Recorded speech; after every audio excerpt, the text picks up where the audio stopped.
Welcome to a series of short videos from Torque Trends Incorporated.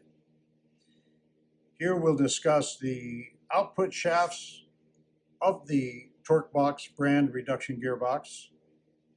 In video 2, we'll discuss yokes, and in video 3, we'll finish off the series with U-joints. Let's get started.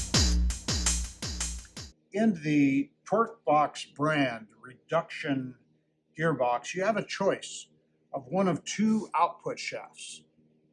We have the 27 spline slip yoke in our long tail version.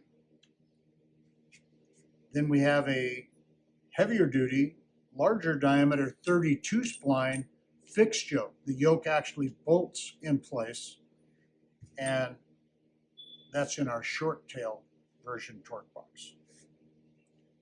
Now, all drivetrains need slip. There needs to be some slip in the drive line to compensate for driveline changes, link changes. And this is due to the suspension travel and loading of the vehicle. How much slip a particular vehicle needs really is determined by the particular vehicle, the suspension design, and how that vehicle is used. I will go into detail on that subject in a subsequent video where we'll discuss setting up and adjusting the drivetrain in your build. Most of our TorqueBox customers go with our 27 spline slip yoke version in the long tail, but that may not be the right choice for your build. Vehicles with an extreme amount of torque or that are over 6,000 pounds would be better served with our heavier duty 32 spline fixed yoke in the short tail version.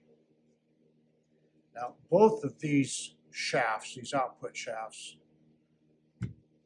are machined from a solid bar of 4340 chrome moly steel. They get rough machined. They get splined for the yoke and then heat treated to meet our hardness specifications. Then they're finished machined and ground to the final dimensions. Check out video number 2, where we'll go into detail on the various yoke styles and sizes so that you can make the right choice for your build. I'll see you there.